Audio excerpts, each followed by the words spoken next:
You can bet your bottom dollar. Great programming coming up next on the Stewart Media and Entertainment Network. Stand by. Hold on.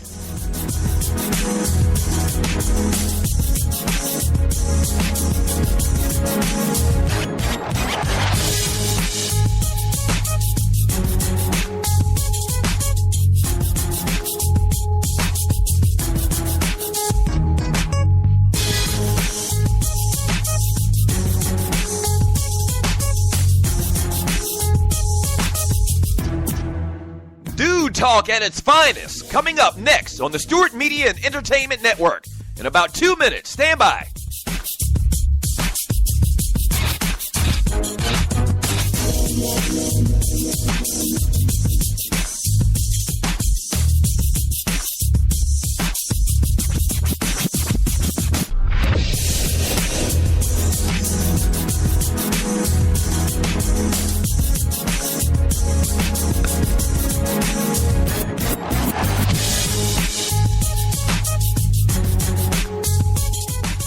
We know what guys are talking about. Stand by. A great show coming up next on the Stewart Media and Entertainment Network. In about 30 seconds. Stand by. Don't go away. Stop.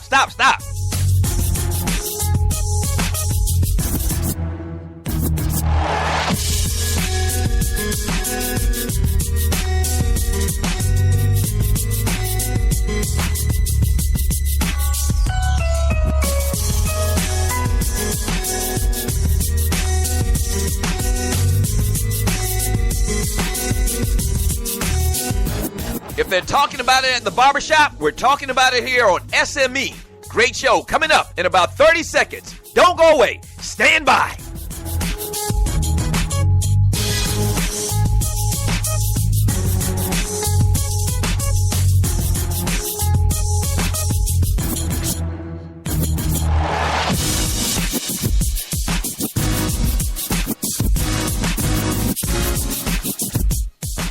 It's time.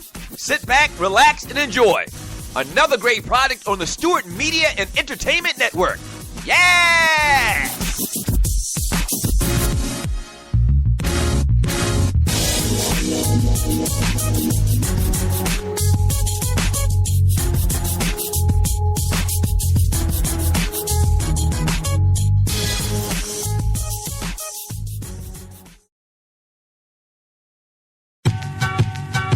It should go just like we talk normally.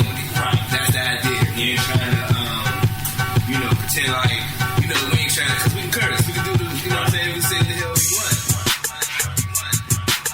want. Welcome. You're listening to the Barbershop Sports Talk Podcast on the SME Network and through SoundCloud.com.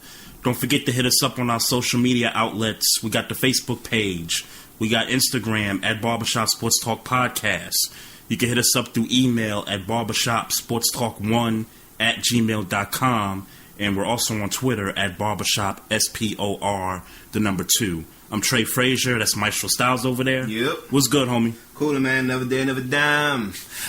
I mean, good week, man. Kids doing their thing. Loving the kids. They doing their thing. I ain't gonna fake. I'm really interested in talking about your boy Dwight Howard, man. So, no doubt. I mean, what else can you say about your boy, man? Hey, man, there's always something with that dude, man. Yeah, but yeah, man, I had a pretty good week, man. Very business minded, like over the past week.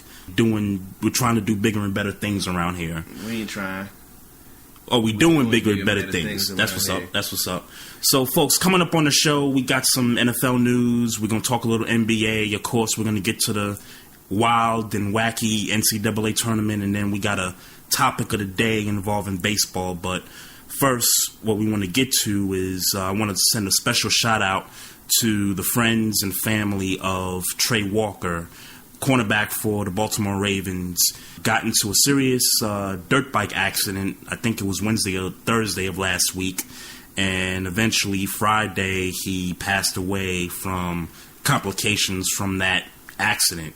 So just want to send prayers and love and condolences to the families, friends, and particularly the Ravens Nation and the Ravens team. All the love and, rest in peace, Trey Walker. Thought it was a very unfortunate incident that happened. Obviously, he's 23 years old. He was drafted a couple years ago. Mm-hmm. Kind of weighed down the depth chart. Yeah, in the secondary, special teams, definitely. Yeah. But it's just sad to see a life go so young at the age of 23. To all you listeners out there who are around the age of 23, 24 years old, let this be a lesson to you that tomorrow's not promised, and that the decisions that you make in life, sometimes it comes with a cost. Sometimes we can learn from these incidents.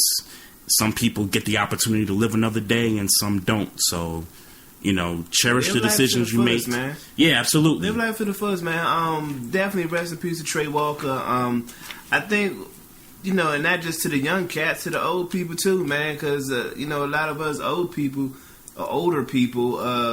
we dead, like we zombies out here, man. So I mean, I don't know the specifics as to what he was doing. I would imagine riding his dirt bike, he was living life. I mean, he was doing what he wanted to do. So sure. I would hope he would we would all wish that, one thing didn't go the way it did to cause whatever caused the accident for that to happen. Yep.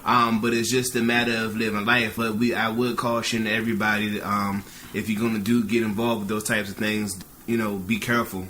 Be careful. For real. If that's what you got to do, it's your life. You definitely got to live it. Sure. But be careful. But definitely rest in peace and condolences to the family and to the Ravens organization. No doubt. Let's talk a little bit more NFL here.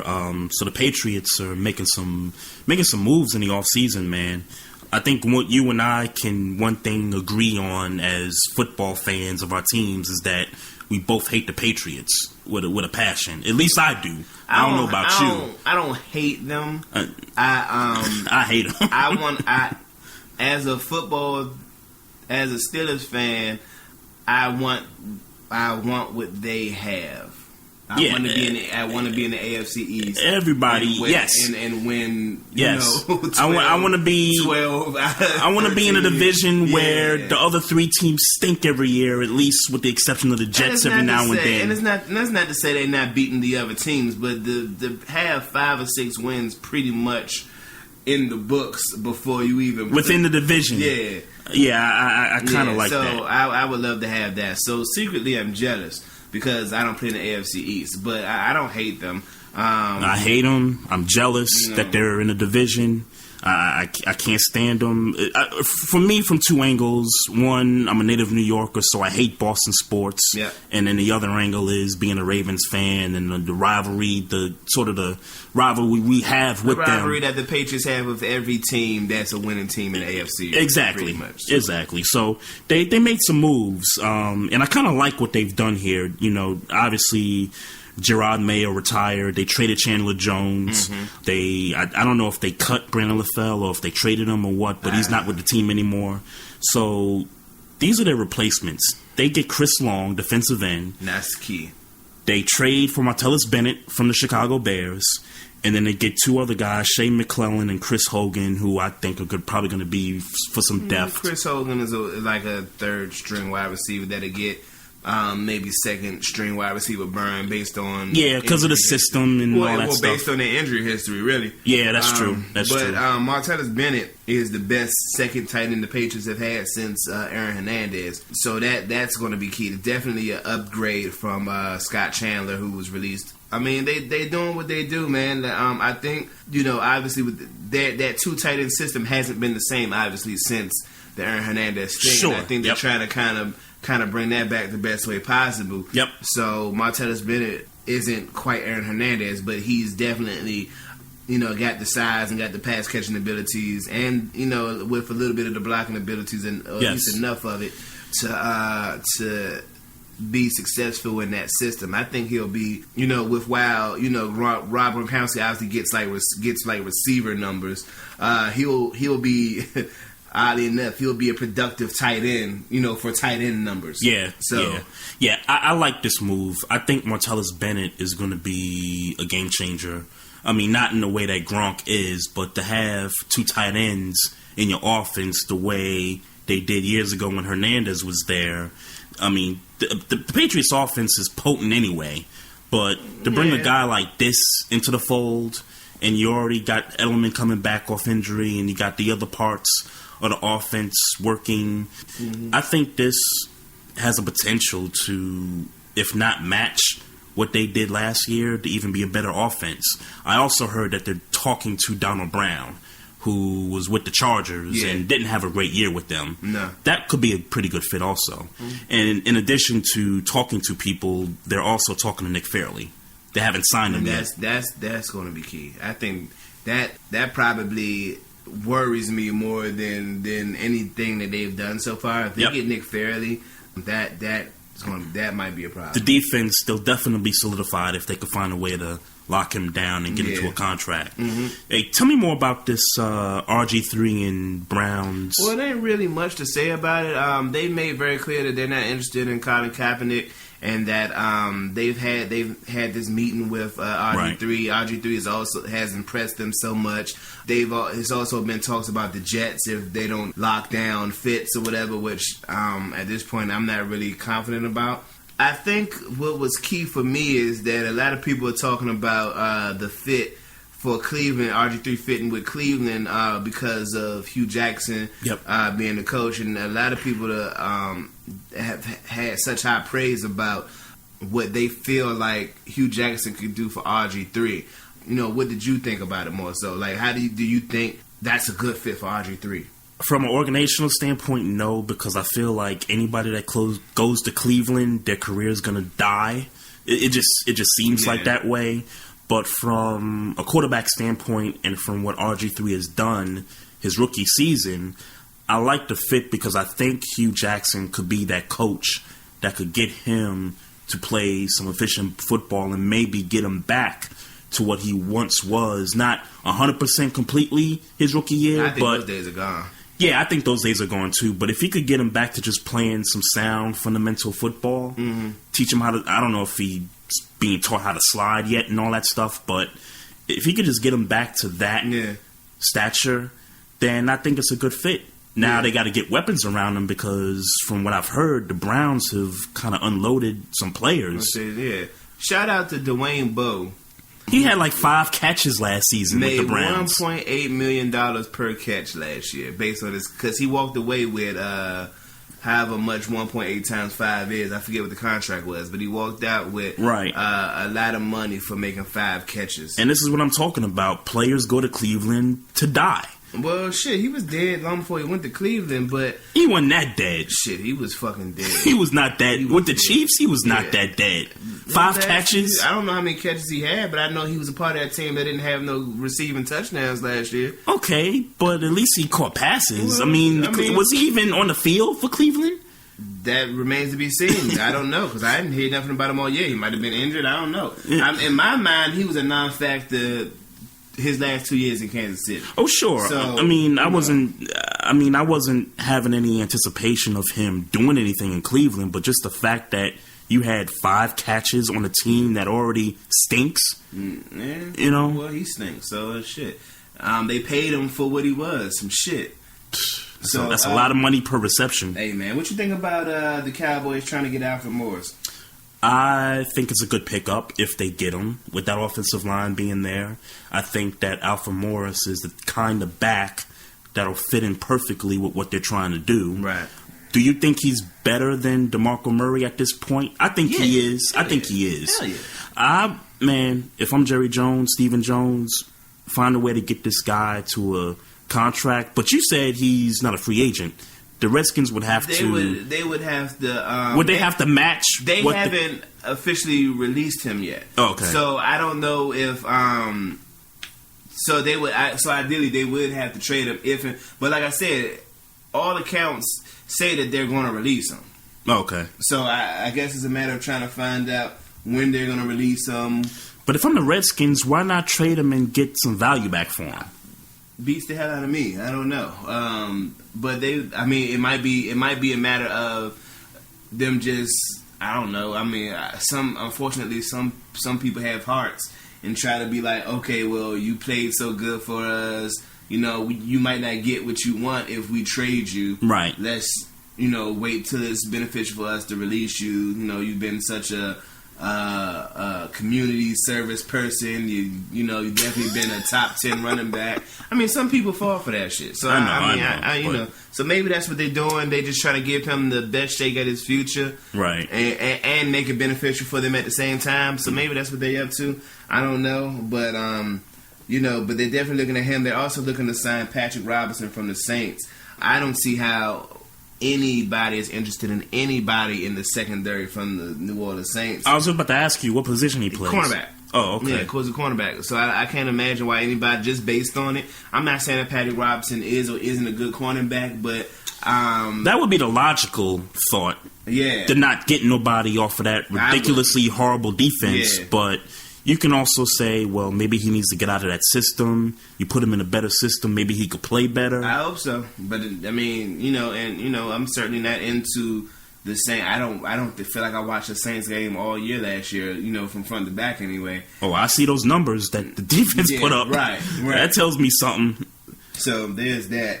Johnny Manziel just recently hired Drew Rosenhaus in attempts to find a job. Apparently, he's not going to, well, at least let's say this: nothing's been said about what's going to happen if the NFL is going. I mean, I don't know if the NFL can. I got a problem with this. Yeah, not from the NFL standpoint, but I got a problem from the standpoint that Johnny Manziel is not in a place right now, based on what we've seen and what we've heard. Sure, he's not in a place to be playing football right now. I mean, the guy is at the club, whether he's in Vegas, whether he's getting DUIs or what have you, or just staying in the news for all the wrong reasons. Mm-hmm. I don't like this because he's got a problem. It's clear. The rehab stint he did in the offseason was not enough. He needs to do more of it, or he needs to just stay away from football and just find a way to get his head cleared, do what he's got to do, work hard in the offseason, and then just sit a year out, come back 2017, and just wipe the slate clean. Well, or maybe the issue is that, I mean, I agree with you. Let me just get that out the way. I definitely agree that he just need to take a back seat, sure, and find his life real quick. But to play devil's advocate, I've heard a lot of people say in the past that the problem with Johnny Manziel is that he needs to be starting so he can focus on starting. Like, he needs to know that he's a bona fide guy, where he's the, where it's more about he's doing the right things because of the show. Okay. But when he's a second string quarterback, there's less motivation to get his work done. To be focused on things that mean something. Because at the end of the day, it's very obvious that Johnny Manziel plays football because he loves to play football, sure, not because he needs it to survive. Now that you say that, that kind of tells me a thing. It tells me that because Johnny Manziel had the opportunity to start in Cleveland, and that's the key word there. Start in Cleveland, which is what I said earlier about players going there to die. He didn't trust the Browns organization from day one. Well, I wouldn't trust the Browns organization from day one with the way they was talking to him off Jump Street. Sure. The way they was treating him off Jump Street. You went and picked up, that whole Brian Hoyer thing, the whole, then you come back with the Josh McCown thing. Like, yes. Nah, you drafted me in the first round. Yep. I mean, come on now. Like, you drafted Johnny Manziel, Johnny Football in the first round, and told him not to be. You drafted the most polarizing quarterback that year, and told him not to be who he's been all his career. Right. You know what I'm saying? So it's like come on, like you kind of setting him up for failure in a way, and I'm not giving him an excuse. Like, nah, you guy, you can't be hitting on, blinding your girl. Yeah, sure. I mean, not blinding her. What do you do? Hit her in the ear or whatever? You hit her in the ear. Yeah, deafening chicks. You can't. You just can't be acting like that. And there's nothing to excuse that. But in the scheme of, he was a star quarterback, and he should have been, not necessarily. I mean, don't roll the red carpet out for him, but if there's a such thing as rolling the rookie red carpet out for him, that's what should have happened. And I don't feel like that's what happened. When he basically found out he was just another guy and not who he had worked so hard in college to be. Yep. You know, then it's like, damn, what do I do now? I mean, so that might have something to do with it. And again, that's not an excuse for what he was doing. Sure, but, sure. You know, could also be why he was acting the way he was, just to try to get out of Cleveland. Because I've heard a lot of stuff like that also. Yeah. Mm-hmm. So, you know, make of it what you will. I don't see how he plays football next year. If Drew Rosenhaus is the so-called wizard at getting teams to, you know, come to his clients, then, you know, more power to Drew Rosenhaus. So there's this article out on Marcus Mariota and all the trade rumors that was surrounding him when he was drafted last year. Yeah, so apparently Chip Kelly made what they call an aggressive push towards getting Marcus Mariota. Liam Jenkins of the Philly Sports Network, he was on the Herd. I don't know what day it was, but he was on the Herd. Right. And apparently said that the Eagles offered a first and a second round pick in 2015, a first round pick in 2016, and any quarterback and defensive player on their roster to the Tennessee Titans, all for that number 2 pick. If I ain't never heard a dick riding in my life, that is like, come on, bruh. You obviously got a problem with this. Well, I have a problem with Chip's with his infatuation it's not about Marcus Mariota. It's not. Right. Because he had he had the entire Oregon Ducks squad on the Philadelphia Eagles, you know, playing third string and shit like that. Yep. So no, it's not that. It's about this whole Chips guy thing. Right. And it's funny because I saw a headline about Doug Peterson, and he was talking about how he was trying to get rid of all the Chips guys. Like, he didn't really subscribe. That's what I was saying last week. Chips guys, right? So. You know, so if you see that article, feel free to look at it. I saw it on Bleacher Report. Feel free to look at it. But it's getting a little ridiculous. I mean, if it hadn't already seemed ridiculous with him sending off Deshaun Jackson and LaShawn McCoy and, you know, Trey Cole and all them boys. If all that didn't seem, you know, a little backwards this here, how would you give away? I mean, not that they had a great quarterback, they could get rid of the quarterback. Sure. First and second round pick, and then in the next draft in 2016, another first rounder he was trying to mortgage the Eagles' future. Marcus Mariota, like, reading that story, I got reason to believe that shit like that was more the reason why he got fired, as opposed to, you know, even, I mean...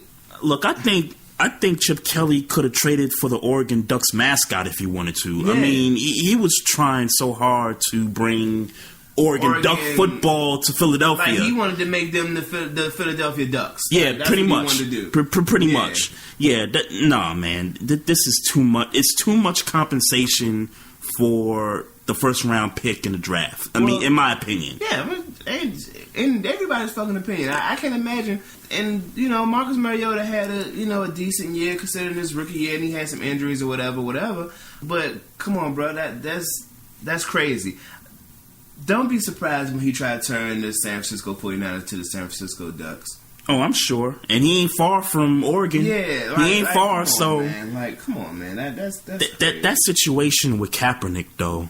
Because you know they're still trying. Kaepernick still wants out somehow. And I can understand why, because Chip Kelly not reaching out to this guy. I'm not surprised. I wouldn't be surprised if they were still asking the Titans about Marcus Mariota in San Francisco. Hey, you got a point there, man. And you know the Titans, if they not stupid, just don't do nothing. Don't trade the guy. That's your future right there. Right. You know, I thought the Titans had a pretty good offseason with what they've kind of done. They got DeMarco Murray. You know, they made a few moves or whatever. Just a few. That's the big one, though. Right. So then what happens? I don't really want to talk unless you got something to say about the Ravens interested in Percy Harvin. I don't. I do, but it's going to be pretty quick.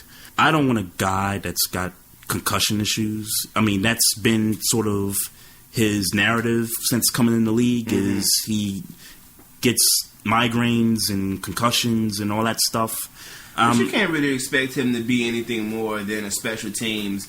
At this point in his career? Yeah, you can't really expect him to be much more than that. Special teams? Special teams and, maybe a third, fourth receiver, just kind of a guy who you throw in for like plays and shit. Right. I would treat him like I think the Ravens should treat Trent Richardson. Bring him in, and if you know he ain't going to do nothing, just cut him at the end of preseason. Because I think that's what's going to happen with Trent Richardson. Right. To me, it's a favor. Favor for a favor. And look, we know you ain't going to do nothing. We'll just help you make a few dollars here and there. Mm-hmm. So I got nothing. I got nothing else on Percy Harvin. The Packers, they re-signed James Starks. Yep. And 2 years, $6 million. Right. So they're gonna cut James Jones. It looks like that's what it seems like. I think they picked him up at the top of the year with the Jordy Nelson thing. Somebody that he was familiar with, Aaron Rodgers. That's kind of where they was going with it. He definitely dwindled towards the end of the career. Mm-hmm. Never really was a speed guy, so as years progressed, he just kind of got slower. So that showed up on tape last year. I wasn't surprised if he calls it quits. I wouldn't be surprised either. I mean, that seems to be a trend because he's not like dumb old. I think he's probably like 28, 29, something like that. Nah, he's 30-something. 30-something? I think he's like 31, 32. Okay. Yeah, but it wouldn't surprise me only because... Still young. He's still young, but when he was with Oakland, he got lost. When he was with the Giants in that preseason, they really wasn't finding him too much. So it just seemed like Green Bay is like the only fit for him. Right. And then, again, it was because of the chemistry with Aaron Rodgers. Yep. Yeah. So FanDuel, they will not be conducting any money-driven competitions in New York. FanDuel or DraftKings, due to this whole it's a legislation issue. In my eyes, but like it's been. Yeah, I think they really need to speed this up. The state of New York, that is. Mm-hmm. I know you guys want your cut. Because this is what this is about. Like what it's always been about. Yeah. It's about the government getting their cut. And there's no debate about if this is gambling or if it's not. It's FanDuel, DraftKings. It is straight gambling. Right. Whether it's legal or illegal, that's what it is. I would love to know because even when we dealt with this topic, in November, nothing I've read has given us an explanation on what the law is that's warranting this whole, Yeah, I don't know. What's the law that's not allowing DraftKings and FanDuel to operate in New York? Yeah, I don't know. I think what FanDuel and DraftKings need to do is whatever licensing they got to get, go ahead, get it. Merge up with the New York State laws, legislation, whatever you guys got to do, and keep it moving because the state of New York is by far the biggest, I guess, demand of DraftKings and FanDuel. I mean, it's not even close. Right. So I would suggest those parties need to come together quickly, get what they got to get done, and let's just move on because we know what the government's about. They want a cut of everything. It's no different than me or you. Game. Yeah, exactly. It's no different. Working 9 to 5. 9 to 5. If I'm collecting cans on the street or whatever. They want a cut. Yeah. So, DraftKings, FanDuel, get it together. Yeah. New York State, get it together. So, for the first time in the history of the Barbershop Sports Talk podcast, we got a tennis topic. And no, we're not breaking down a match. We're not doing that. What we're actually going to break down is these comments that the CEO, what's the CEO's name? Raymond Moore? Raymond Moore. Raymond Moore. Oh, man. The Indian Wells tournament. Yeah, Indian Wells tournament. He's the CEO of Indian Wells. So he comes out in a press conference with a comment that to me, is probably one of the worst comments you could make as the head of a brand that you're sponsoring a tennis match with. So he's talking about the game of tennis and how far it's come and all that stuff. So this was his comments. I think the WTA, which is the Women's Tennis Association, in my next life, when I come back, I want to be someone in the WTA because they ride on the coattails of the men. They don't make any decisions, and they are lucky. If I was a lady player, I'd go down every night on my knees and thank God that Roger Federer and Rafael Nadal were born because they have carried this sport. They really have. Okay, two things here. Number one, first of all, we've known that the Serena Williams brand, or the Williams sisters. Yeah, I'm going to say more the Williams sisters. The Williams sisters. Because at first it was Venus. Venus was, yes. Yeah. Haven't they not been the face of tennis for the most part over the last decade and a half? Well, decade and a half, definitely, because you're talking about the 2000s. This cat, apparently he played tennis. He played tennis back in the day. The cat is from like Nigeria or something like that. I don't know if some shit like that. The cat's from Nigeria or something like that. It's not. I mean, outside of the fact that in the past 15 years he's wrong. Sure. But I think I'm not necessarily mad at his comments, even though they're sexist and. Yep. I'm mad at the timing and the setting. It's more about of the comments. Why do you say that now? That's more about what it's about to me. Because if you feel that way, shit, I mean, you can feel that way. I mean, if his mind is, I mean, we've been talking a lot in the past few weeks about old people and the way they formulate stuff and the way they play. Yep. In his mind, playing tennis, I'm sure. I mean, I ain't never heard of him, so I don't know how big or whatever. But I never heard of him he either. obviously played tennis to a point where he feel like he knows the game and can give an opinion about it. He probably, he mentioned Nadal. He probably in the mind of the 90s when Sampras was doing this thing and Agassi was popping, and you know what I'm saying? Yep. I don't think. I mean, it's, like I said, it's definitely uninformed. It's definitely like my dude. Like, I don't know if you know this, but Nadal ain't popping like Serena. No, like it's not even close. It's not even close. Like, give me a break. Yeah, like I mean, hell, I'm not sure that Nadal would beat Serena Williams in a tennis match right now. Like, or in his prime, him in his prime against Serena in her prime. I might put the money on Serena. Yeah, it ain't no might to me. I'm definitely putting the money on Serena. Shoot. So you know what I'm saying. So I mean, I don't know. I mean, so cuz he definitely a little. I know he went on to say something of the effect that the game has grown. Really, the game has grown. Talking about the women's game. I mean, the women's game has grown, and they looking. The game is looking more attractive. Players looking more attractive. And he mentioned when somebody asked him, when you mean attractive, did you mean, as in terms of playing the game or in terms of their looks? And he said both. So it's like, he's obviously, to me, it sounded like he was making a direct shot at Serena Williams.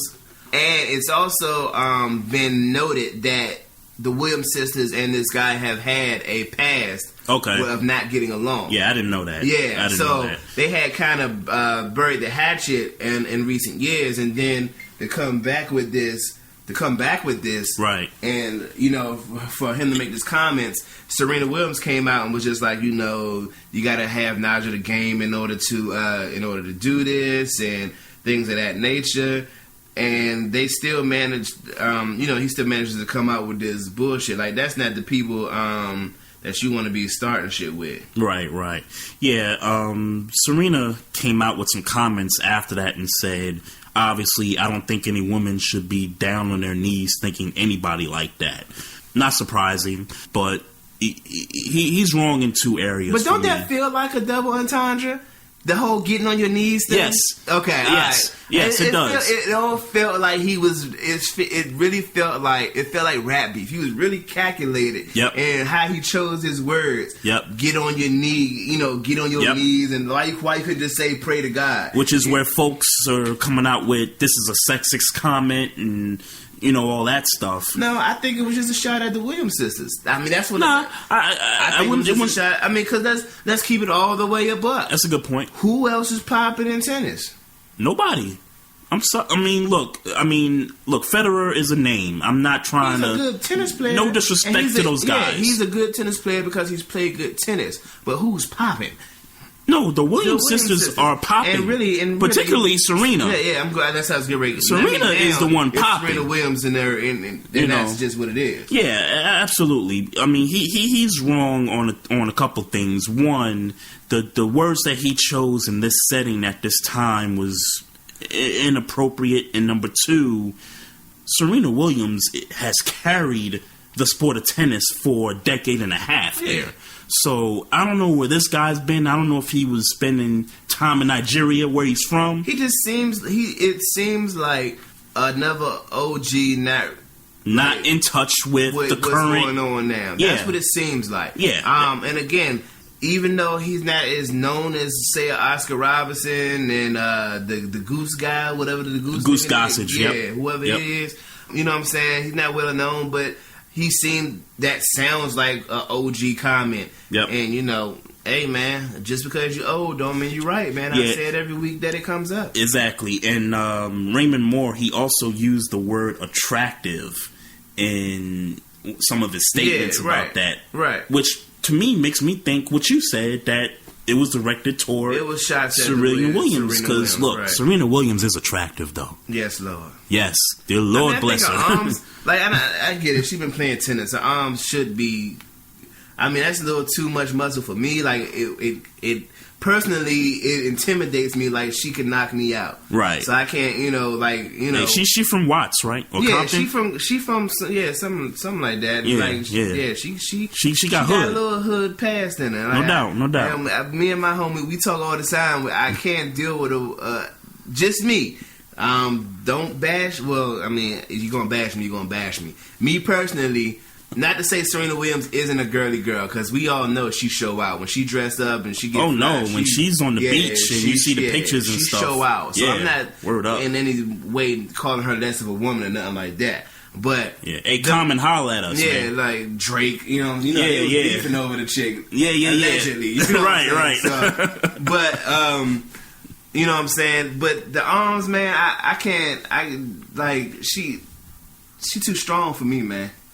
She's too strong for me, man. I mean, much respect for keeping herself in shape, but you're right, man. Two arms too much. Too bulky, too brolic. Like the cuts, man. Like I don't know, and anybody know I'm a fat nigga, so you know what I'm saying. She might knock you out, man. Yeah, she might knock me out, like over dinner, or some shit. And I don't want to fight over dinner, and then she knows she can knock me out and shit. And that's the worst. Yeah, forget pouring a drink on you. She just hits you with a left hook. Yeah, and nigga go to sleep. Word up. That shit ain't gonna work. Word up, and then leave you with the bill after that. That's crazy. Word up. Yeah, but Anthony Davis in the NBA, the Pelicans, he's out for the year on a knee injury and a shoulder injury, if I'm not mistaken. Yep. That's the Hornets. The Pelicans. That's their. I don't know where they were seated, where they were seated, but they were definitely out of the playoff picture for sure, and no chance of getting in there. But I got a problem with the Pelicans. First of all, shout out to Monty Williams. He's not coaching for the rest of the season. He's dealing with his family issues and all that stuff. So shout out to him. But I didn't think he deserved to get fired in the first place. I mean, they got to the playoffs last season. Mm-hmm. I mean, they went up against a juggernaut in the Warriors. I mean, there's no shame in that. I mean, they ain't been to the playoffs in 4 or 5 years prior to that. So for him to lose his job just off of that, I'm trying to figure out what happened. Okay, you go out, you get Alvin Gentry. He comes in, he implements a different system, and the season starts, and guys are getting hurt left and right. Drew Holiday goes out. Tyreek Evans has got injuries. Eric Gordon's got injuries. And obviously the main star of the team, Anthony Davis, he's dealing with the shoulder, and now he's out for the year. Look, I got a problem with them, and I'm gonna defend them at the same time, because there's people that think that Anthony Davis is kind of carrying the load here. Carrying the load? Yeah, Okay. like he's the only star. Like he don't have no help around him. I think when they're healthy, they got a good squad to me when they're healthy. I mean, Drew Holiday is not a scrub. I mean, he was an all-star with the Sixers a few years ago. Let's talk about who you mentioned went out. Drew Holiday. Yep. Tyreek Evans, Eric Gordon. 3 guards. Mm-hmm. Sure. Who helping them? No, sure. I get it. I totally get it that anytime those guys are out, I mean, you're well, gonna. that's not what I'm saying. What I'm saying is that you got 3 guards, right? And that's cool. Like, all right, who gonna help? Who's helping Anthony Davis? Anthony Davis is the star. Sure, but he's asked to do so much. He's asked to, score. He's the leading scorer. Yep. Probably the leading rebounder. I'm pretty sure he's the leading rebounder. Mm-hmm. He rebounds well. He shoots the 3 well. He shoots his free throws well. Might be the leading blocker in the team. Yep. Probably top 2 steals. Mm-hmm. And he still gets assists. He's probably number 2 and number 3 in the Yeah, he's a Swiss Army knife for that team. Yeah, right. So it's like, all right, can we get a power forward that can, do a little bit more rebounding? Sure, You know sure. what I'm saying? Can we... I understand. I understand. mean, Eric Bledsoe... even when healthy, it's not like Eric Bledsoe was an assist machine. Like he was giving you like 18 to 20 a game. Right. Cool. Eric Gordon. I'm sorry. Mm-hmm. But he wasn't an assist machine. Like he wasn't the assist guy. It's so much that's put around Anthony Davis because he can do it that I feel like management isn't taking enough time to say, okay, let's get him some guys to help him with what he isn't good at. Some guys that can stay healthy. Well, no, not even that. Because nobody saw. I don't know that Tyreek Evans had injury histories. Not that I know of. At least not when he was with the Kings. Yeah. I don't know that. I mean, Drew Holiday. I don't. Not an injury history, not no. In Sixers, no. I don't know. So, no, that's not what I'm saying. I'm just more so saying that for him to have to be the leading scorer, leading rebounder, top in assists, tops in blocks, like, can the center get some more blocks? Can we get him to be a rim defender? Sure. You know what I'm saying? Why does Anthony Davis have to shoot a 3 and then go back and be a rim defender? Sure. Their center is Omar Asik. Yeah, exactly. So why don't we get somebody that's going to protect? He had a the rim? double last night. Why does he have to protect the rim all the time? Like, why does he have to be the top guy protecting the rim? Sure. That's more so what I'm saying. Sure. So, pressure's on the Pelicans front office for sure. They're probably going to be in the lottery this coming off season. Well, they're definitely done. They're done. I don't know what seed they were, but they're not making the playoffs. Any hopes of them maybe sneaking? Yeah, they're not making the playoffs. I would suggest you get in a lottery pick. If you get fortunate enough to get a top 3 pick, go for it. Ben Simmons. Is he coming out? Yeah, he's coming out. He is coming out. Mm-hmm. That's a travesty. Not Ben Simmons being a travesty, but the fact that his LSU team didn't make the tournament is a travesty, and you were the most talked about college basketball player throughout the season. And we'll get to the NCAA in a minute.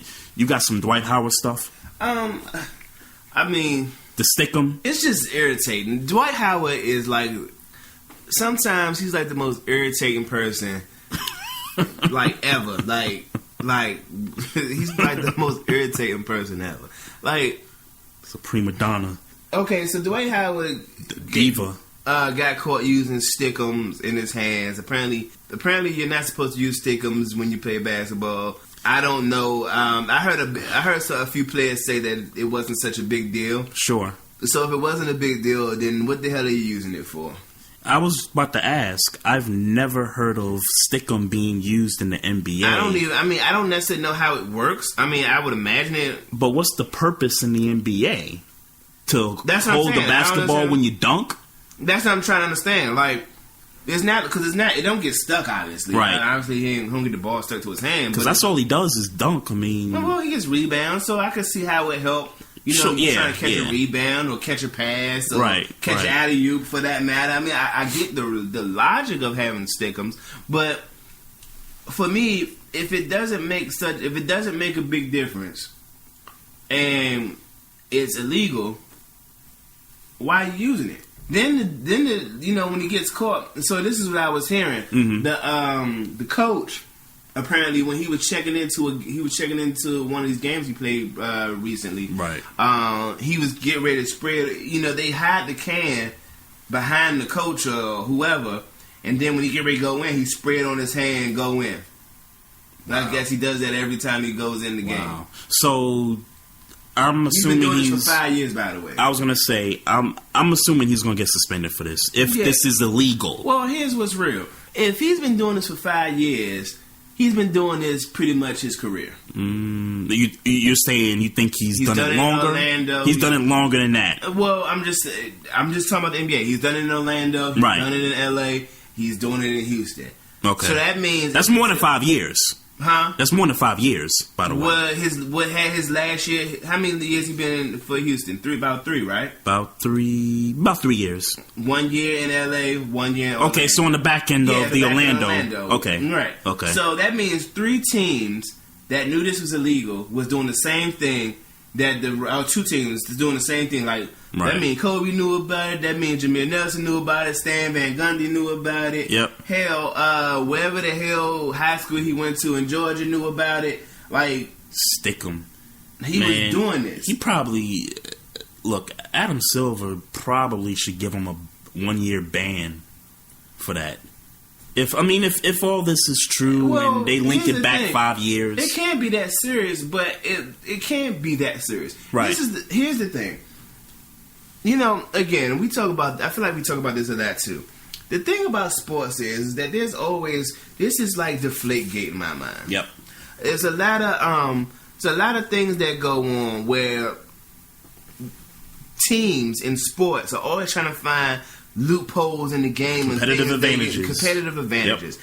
And this is in my mind, this is no different from Deflategate outside of the fact that the Rockets are obviously not winning. So it's like, my nigga, like, you had to... You cheating. And it's not even that you're cheating, because it's not even so much that you're cheating, even though cheating, some would say cheating is a big and important thing in the integrity of sports. Sure. Yeah, I'm still trying to figure out what Has Dwight Howard been that good for this to even be a deal? I think what irritates me the most about this whole situation is that when asked about it, even though he knows it's illegal, I've been using it he said this. Right. I've been using this for the past 5 years. Hey, at least I could respect him as a G for just coming out and saying it that way. No, I don't. No, shut up. At least he could. At least he ain't try to. At least he wasn't Tom Brady in it.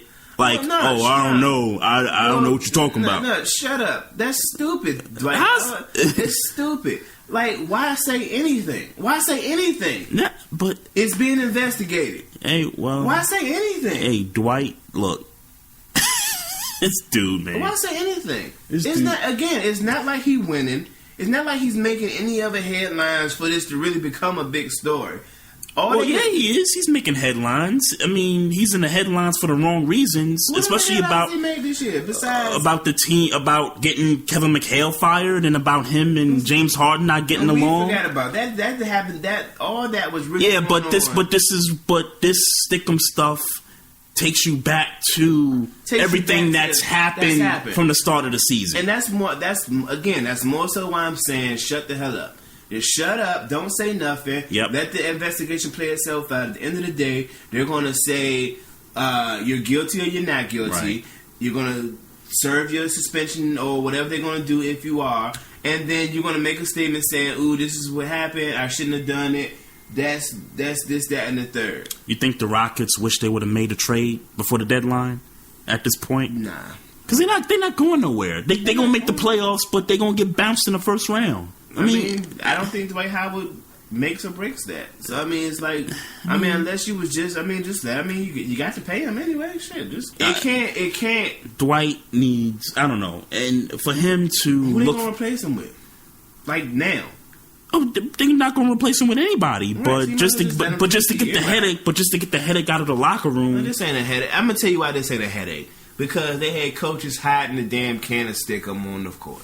They was riding with him on this. Oh, shit. they was riding with him? Yeah, they was riding with him. Just like the Lakers was riding with him, and just like the Magic was riding with him. Right. They knew this shit was going on. Right. Don't nobody. So why is this a story again? I think it's a story. Who bought it out? Again, I don't know. I don't know. I heard that shit on a podcast. Oh but my God. The reason why I feel it's a story is because his stupid ass just won't shut up. Why would you say anything? Oh, I've been using it for 5 years. Don't nobody need to know that. He keeping it gully, man. When keeping it real goes wrong, man. And that's why it's a damn story. But to say, my point is that everybody he's played for knows he's been doing it. So everybody that he's played for been involved in it. So everybody kind of got to suffer a consequence at some point. If you're gonna make him suffer a consequence, Nah, I agree with that. they accomplices. I agree with that. Well, yeah. So Dwight Howard, please just stop talking. And I ain't mean to call you a stupid ass, but Yeah, you did. It's the things. It's the things that you do. It's the things that you do, man. Wow, why? He's a diva, man. Why you gotta talk? Dwight is a diva. Why you gotta talk, man? Ever since he went to the finals against Kobe, he just has not been the same guy, man. Just play ball, man. He's just not a winner. Just play ball, man. So, Let's get to some winning basketball here. Yeah, man. Spurs Warriors, the most anticipated matchup of the season. So I think I'm surprised for a couple reasons. Well, no, I don't want to say I'm surprised. San Antonio 87, Golden State 79. This was Saturday night. Obviously, it was a defensive battle. I mean, for the most part. Yeah. A few Warriors things. Warriors were on the back-to-back where they had scored like 120 or something against the Mavericks that Friday night. Sure. And I'm sure people will say that's no excuse. I'm not going to make it an excuse. I'm not going to make an excuse, but it's it's the same thing that we talked about when they had their first loss to Milwaukee. It was like... It was Tim Duncan wasn't there. Oh, you talking about... No, the Warriors. Okay. It was about... they had played a double overtime, and double overtime that resulted into like 120 points or something like that. Sure. This is kind of the same thing, even though it didn't have to go to overtime. They put up a lot of points. Right. Klay Thompson. Didn't Milwaukee blow him out though? Nah, I don't think they blew him out. You sure? I gotta check that because I thought they kind of coasted in the fourth. If they did, it's just more to my point. Because this game was in reach for Golden State. Yeah, but when you watch the game, it was clear who was winning and who was losing. It wasn't. I don't think it was clear until the final 5 minutes of the fourth quarter. I think because I think if you're a Warrior fan and you see Steph Curry shooting 1 for 10 or 1 for 12 from 3-point land, at some point you had to think, okay, he's having a rough stretch. Once he gets that one, he can start to go. That's what the Warrior fan was thinking, that once he gets going... Well, is that what you were thinking? That's not sure. That's no. What I was thinking. No. Yeah. The Warrior fan. Okay. I think the Warrior fan was like, he gets one, he's going to go off. Right. And remember, I think the Warriors had the lead in the fourth.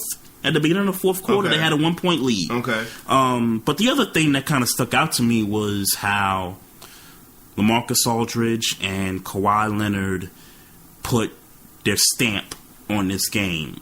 I mean, LaMarcus Aldridge, 26 points, 13 rebounds.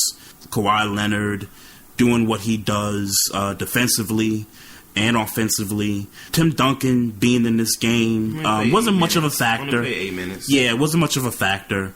And David West only played 8 minutes. Right. So to me, this was more about Steph scoring 14 points and only 14 points. Well, I mean, he's at the same time, I give the Spurs credit for holding serve at home. Here's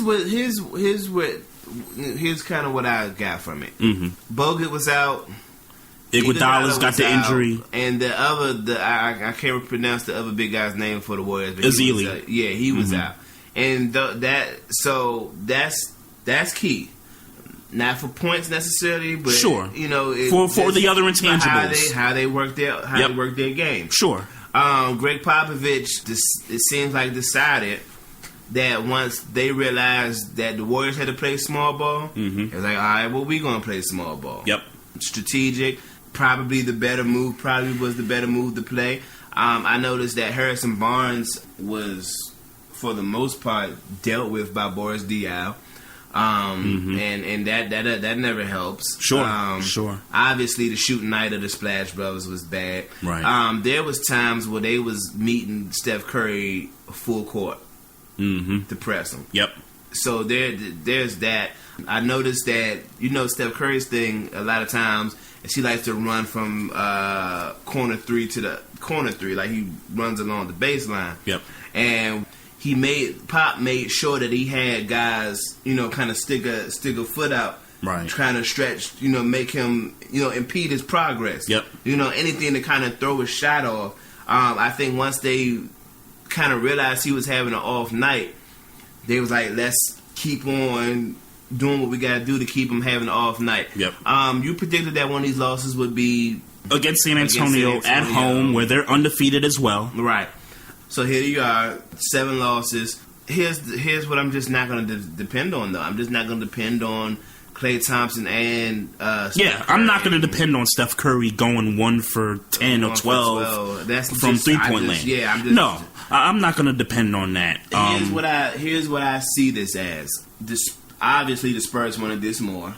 Sure. Obviously, Greg Popovich needed to know, maybe for himself or maybe more so for the players, that if we put together a scheme and run it, sure, we can beat the Warriors. Sure. And we can beat the Warriors in a 7-game series. Sure. And I think... Which I believe is still possible. But these 2 games haven't told me that they can, but the way I see it is these 2 matchups, these bodies haven't been there 100% for both teams. Well, I heard somebody say that he actually coached this game, Greg Popovich. Like, this is actually a game where he actually coached the game. Okay. Where, because they kind of, they speak to in the regular season. He kind of just lets them run their philosophy, but he doesn't really have to make any coaching calls per se. Sure. And they, because a month ago, I remember hearing about how he was saying that the Warriors is the hardest team he's ever had the game plan for. Yeah, I've heard him say that. And so now, maybe now he's at a point where it's like, we got to get a breakthrough. I need to coach this game. Yep. Because at the end of the day, if it has to be a coaching game, Pop is going to beat Steve Kerr every day of the weekend. Oh, sure. No doubt. Every day of the weekend. Oh, no doubt about it. So if it had to turn into that, right? I would give the edge to the Spurs. Like if you hold the Warriors under 100 points, like the way they did Saturday night, if that happens more on a consistent basis, you got to give the edge to Pop on that. Right. But again, like I said, I just don't think that there is anything that you can do to stop Steph Curry like this on a 7-game series basis. You're not going to beat him. Oh, sure. No, I totally agree with that.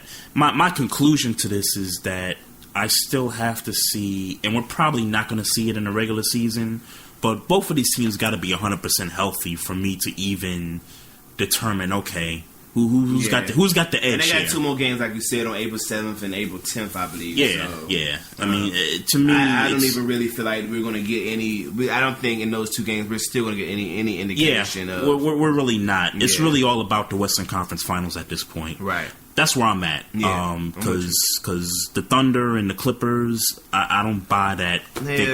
Not more so the Clippers. The Clippers just They don't seem like this. That they just don't seem like. Yeah, I think the West Finals.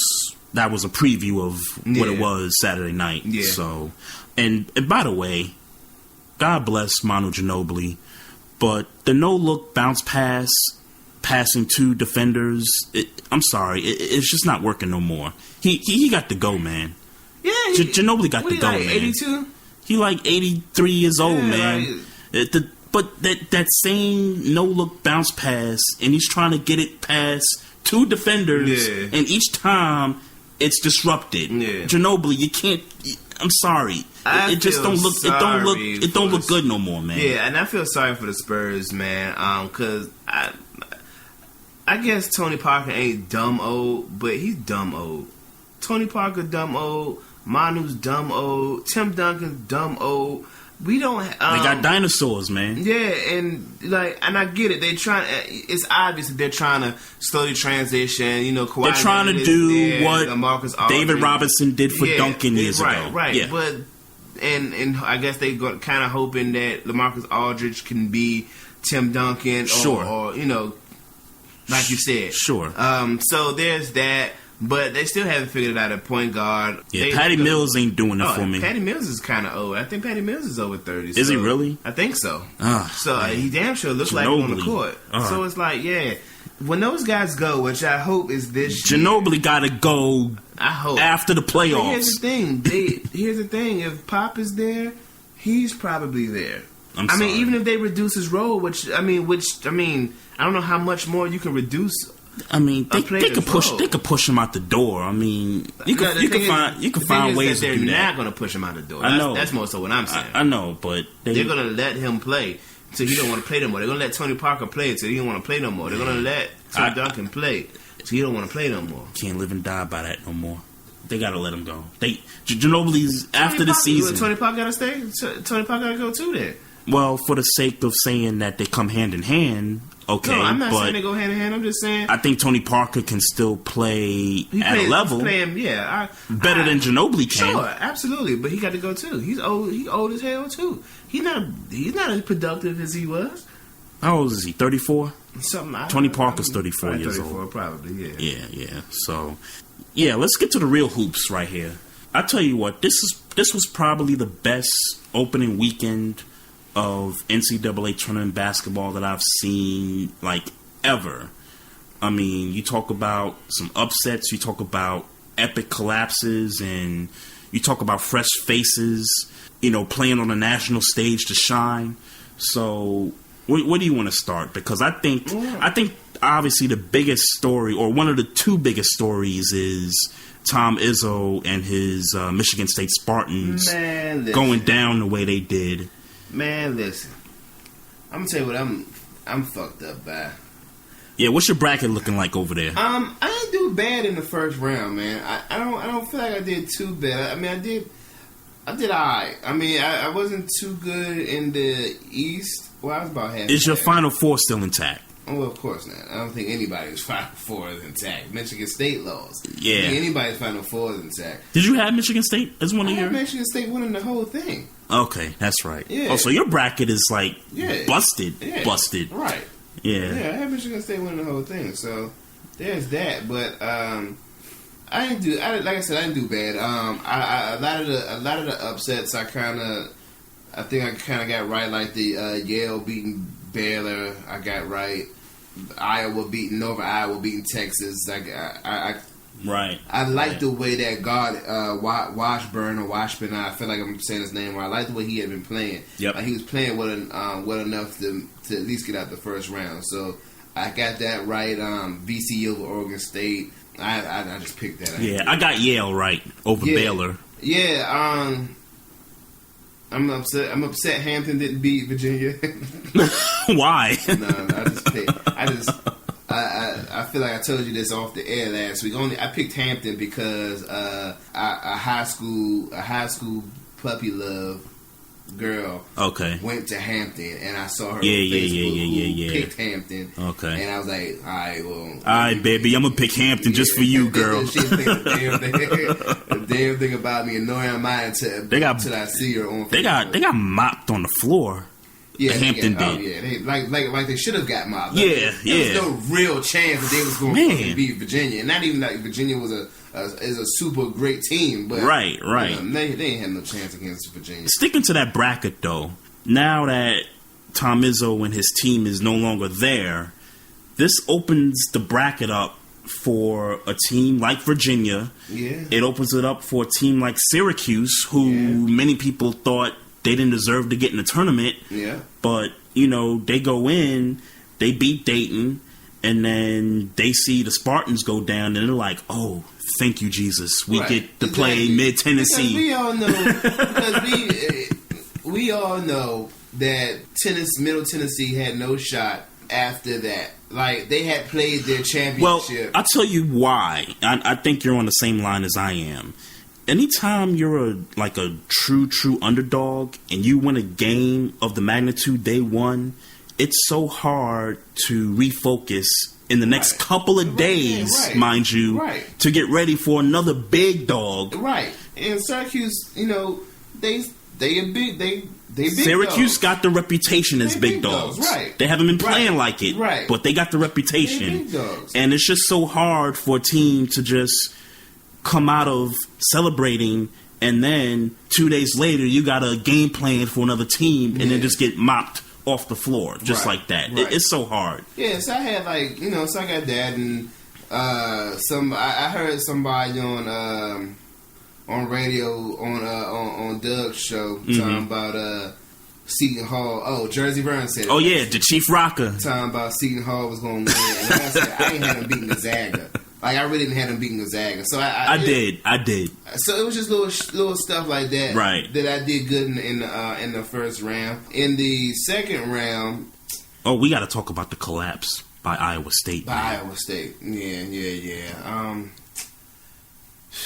That's rough. And before we got on, you showed me the video of, the sequence of events that happened. To me, this sounds like this is a case of Northern Iowa. This, to me, was the case of players and, to a certain extent, coaches not implementing basketball IQ to the forefront here. Now, I understand that there were a couple of guys that fouled out, and they put a guy in there that wasn't in their game plan the entire season. Mm-hmm. They put him out there to throw in an inbound pass, and obviously there were mistakes that Texas A&M capitalized on, and they got some quick buckets. They got some quick buckets off those steals, man. It was bad, man. Like you said, we watched that right before we went on, and it was bad, man. I just really couldn't believe that that happened. I mean, it takes a lot for that to happen. In 44 seconds, it was a 14-2 run by Texas A&M that forced the overtime, and I'm gonna be 100%.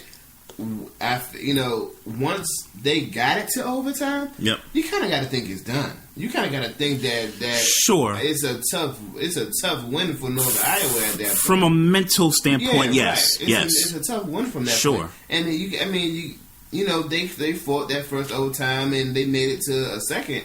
But it's like, man, they mentally ran out of gas. You got to understand that they were up 12 points with less than a minute left in the game. Absolutely, that's crazy. That might be the greatest collapse of all time in the tournament. I think it was the best comeback in Division I history.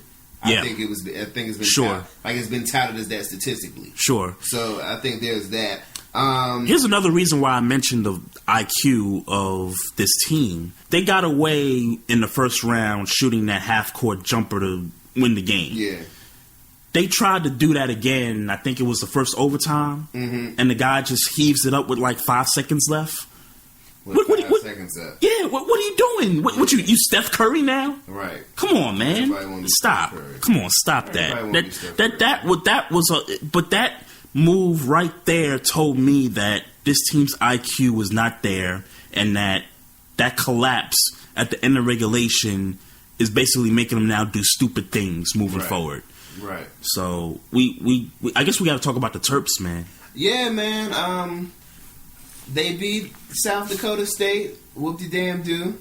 They beat Hawaii, who upset... Who did Hawaii upset? Cal. Yep. So they upset Cal. And Hawaii was giving the Terps some work, man, in the first half. In the first half, yeah, they definitely were. They gave them some work. Yeah, but they did come through and beat Hawaii. Yep. So now...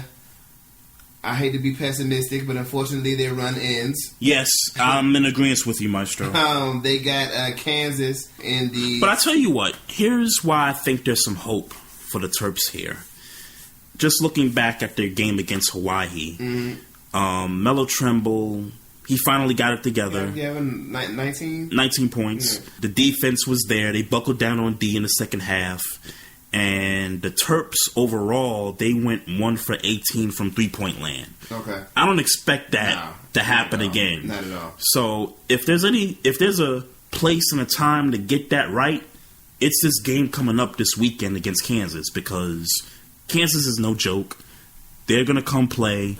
Maryland, they're going to have to come with their A game. They're going to have to come with their defense for, to gut out a win here. But I'm with you. I think the buck stops here. I think they lose a close one next week here. Actually, no. On Saturday? No, Thursday. My bad. My bracket is kind of intact. Yeah, I'm looking at my Sweet 16. I had Kansas and Maryland. Miami and Villanova is still intact. Right. Duke is there. I had Texas A&M and Oklahoma. I had UNC, but I had Kentucky, so Indiana's there. Right. I had Wisconsin and Notre Dame. I had Wisconsin and West Virginia. Yep. Notre Dame is there. Mm-hmm. In the Midwest, though, that's fucked. Yeah, my Midwest bracket is done. Yeah. It's done. Yeah. My other three brackets are good. Indiana, Kansas, Oklahoma were my final four picks, so I'm still good there. I gotta, before I forget, I gotta show some love to this kid from Stephen F. Austin. His name is Thomas Walkup. He was the white kid with the beard and the hair and all that stuff. Yeah. That dude was playing out of his mind in the first round, and arguably in the second round game against Notre Dame. Notre Dame. 30 points in the first game against West Virginia. That game right there, that was a game that I thought West Virginia, once they got some baskets in a row, that they were going to take control. Right. But the turnovers killed them. Yeah. 28 points off of turnovers for Stephen F. Austin. Only 7 points off turnovers for West Virginia. And that's a team that thrives on turning you over and getting baskets on the other end. Points off turnovers. Yeah, exactly.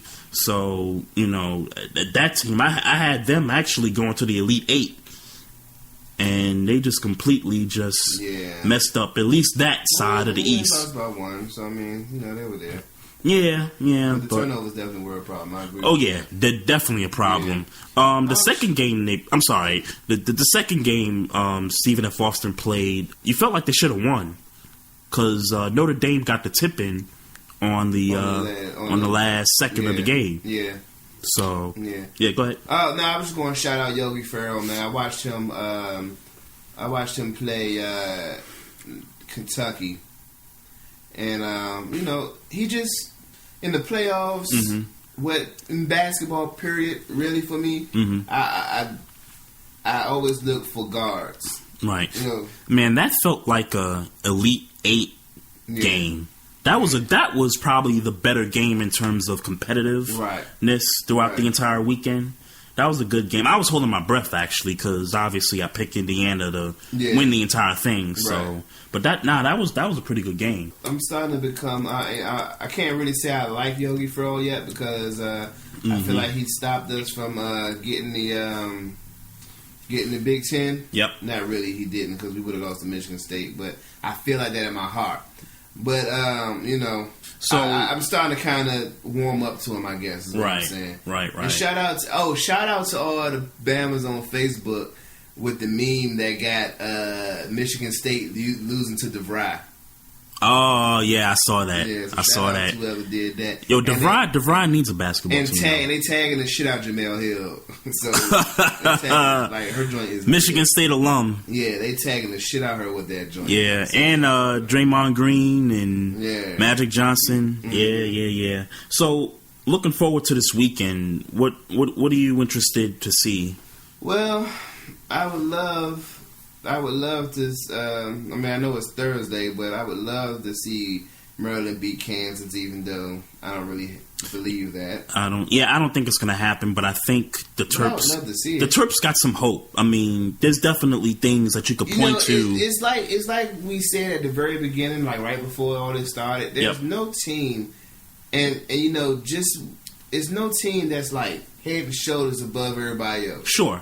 There's nobody. We've seen that this weekend. This past weekend, we've seen it. Nobody that makes you feel like there's no chance. I mean, if I had to pick a team that's playing the best, it'd be Kansas, unfortunately. Yeah. So, you know what I'm saying? So, But like you said, there's no team. That's only hope that I have. Sure. But I don't think I don't expect anything from Maryland outside of a competitive game. Right, sure. I mean, kind of sticking to that bracket though, Villanova, which by the way has been playing some good ball in the tournament, they got a matchup with the University of Miami. That'll be a good game to watch. Elsewhere, Oregon Ducks against Duke. That could be a game where Coach K is going to have to put his best effort in coaching in this game. Yeah, well, and then obviously the North Carolina-Indiana game. Yep. That's obviously just based on their history, North Carolina's history, and what Indiana seems to be doing this year. That guard, like I said, that Yogi Ferrell. Yeah, they got to do it for me, man. Yeah, they got to do it for me. Notre Dame and Wisconsin. I mean, I'm not excited about it. But like I said, I mean, Gonzaga and Syracuse, that could be something. But again, but at that point, I feel like I'm reaching. So the Maryland game, the Maryland-Kansas game, and the UNC-Indiana game are the games that's like, all right. To me, those are the games. We can't forget about Texas A&M and Oklahoma. That's a pretty big rivalry. That's like a regional rivalry right there. We done named every damn game except for Iowa State and Virginia, and then it'd be our luck that actually be the game that be the nail biter. I know, right? Yeah. In the end, this weekend, I'm hoping Kansas comes. Well, just from my bracket situation, Kansas comes through. That's good, but if the Terps get them, I'm all happy. I deal with my bracket being busted if Maryland made it to the Final Four. Sure, exactly. I deal with that. Exactly. I'm cool with that. Exactly. And shout out again. I know I did it I feel like I did it last week, but I'm going to do it again. Lady Terps. Renee Mosley. Let's get it. They got, I want to say they played Washington this week. Yeah, their tournament started this past weekend, too. Yeah. I hate to sound like they're in the Sweet 16, right? Yeah. Okay. But I hate to sound, I'm not really, watching. Okay. But you're not breaking down the games or nothing? No, we're not breaking down the games, unfortunately. But shout out to Renee Mosley. Good luck, Maryland Terps, Lady Terps. Let's get it. Yeah, at least if the guy Terps can't do it, let the Lady Terps take it home. So we only got an hour and a half. We can't be covering everything. Nah, of course not. I mean, I ain't watching either. So right. But so Adam LaRoche of the Chicago White Sox has retired. Left $13 million on the table, I want to say. Yeah, it was $13 million. $13 million on the table, retiring. Yep. Because he's saying that that's not the whole issue. Sure. But I have every reason to believe that it's the whole issue. Mm-hmm. Because his 14-year-old son Drake can no longer be in the clubhouse. There's reports that it was cool at one point. Like, he was coming around, the son was in the clubhouse. Like, it was a promise that the White Sox had made to him that, it's all good. You know, your son's good. He ain't doing nothing. How the story goes, or one of the million stories goes, is that when he sat down for his contract talk, the first thing he asked was, is my son going to be allowed to be in the clubhouse? Yep. They said, oh, sure, no problem. He's going to be allowed to be in the clubhouse. Then comes...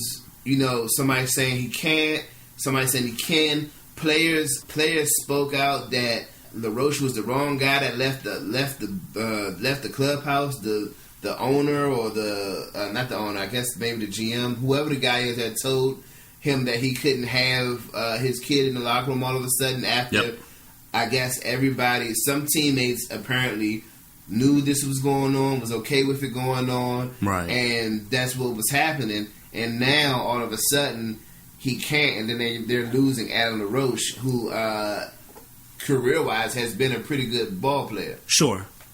Spent some time with the Nationals for a few years. Yeah. Definitely. I wonder if Drake was in the locker room there. I think what irritates me is that if you told him he can do it, then that's it. He can do it. If you didn't tell him he could do it, then the rules needed to be made clear. Sure. That he can't do it. Sure. Like, but don't do the back and forth. I agree. It's another classic case of bad communication in front office. Sure. And at the end of the day, it's the White Sox, it's the organization. We talk about this in business for so many years, is that at the end of the day, the buck starts with the owner, CEOs, whoever. Yeah. They could do what they want. Right. If they tell you, hey, I'm gonna give you a raise one day, and then they come back and tell you, hey, we're not going to give you that raise after all. Hey, we're going to be offended by it. We're going to be pissed off as hell about it. Right. At the end of the day, they the boss. They write the checks. They could do what they want. We could be upset about it. Right. So let me keep it a buck, though. Mm-hmm. I love my kids. They can't be with me at work. Now, question before you move forward. Sure. Now, is that because of your line of work, or is that just straight up principle? I don't want my kids at work. I don't want my kids at work. No doubt. Because it's work. I mean, I guess my kids are 5 and 3, so it might be different from a 14-year-old who probably just sits around on his phone all day. Sure. But my mind frame is different when my kids are there. Sure. I could be focused on doing this and then think, oh, they ain't ate yet. But you know what I'm saying? Or and it takes your focus off of what you got to do in terms of your job. It's a whole mindset that it affects. And then, obviously, their liability. Mm-hmm. Something happens, then it's on the company's dime. Exactly. There's that. But more speaking in terms of baseball, and I guess the kid is 14 years old. I mean, I don't think that well, shit, I don't know if nothing goes. I don't know what the fuck could be going down in these clubhouses. Right. Because, shit, Katina Powell had a whole escort service going on in Louisville. So I don't know what could be going on in these clubhouses. But shout out to Andre McGee.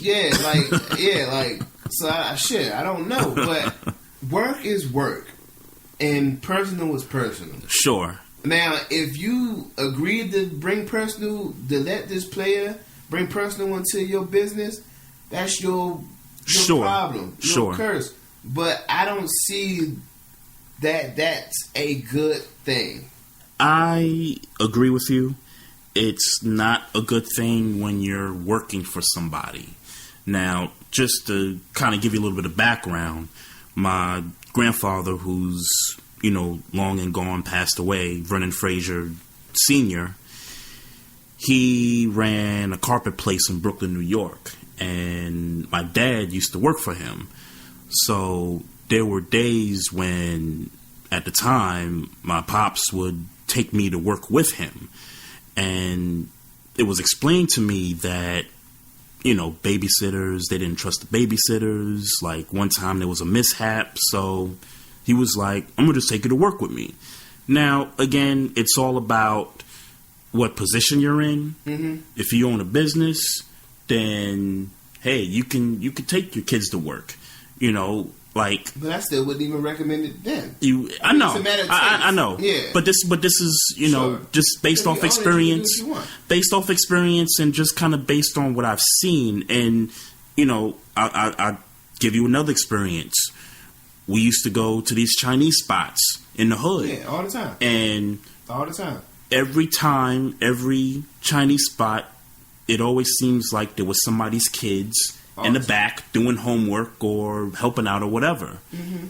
Chinese people, they own their businesses. They do what they want. Damn right. They got their kids with them. All the time. So all the time. It depends on the atmosphere. Shout out to Mama San. Yeah, word up. But yeah, I just think that in the case of Adam LaRoche, to me, if he was a player in his prime, he wouldn't have done this. He wouldn't have been like, I'm not taking $13 million. I'm just going to retire. Alan LaRoche is 36, 37 years old. Yeah. OG. And he's played almost 15 years of baseball in his career, his professional career. Yeah.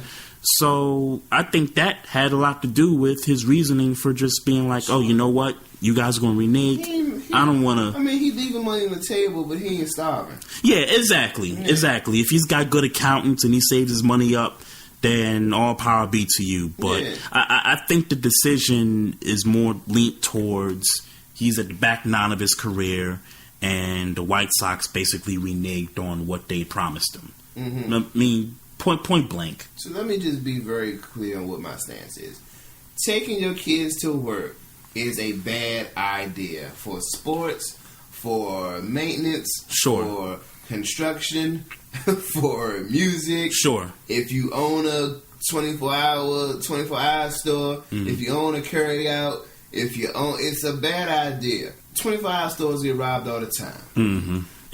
I think, just to finish your sentence, Sure. it's a bad idea to take your kids to work, even in a setting to where you own your own business, but it's still a distraction because you're worrying about what they're doing. Because, look, if you brought your kid to work and they were actually doing some work that's relative to the business, then you really got nothing really to worry about in terms of that, because you know he's doing something in line of what Not you're really. doing. Because what if, like, for instance, Mama Son had their kids stocking shelves and then something fall on their head? Well, I'd like to think they got some good coverage.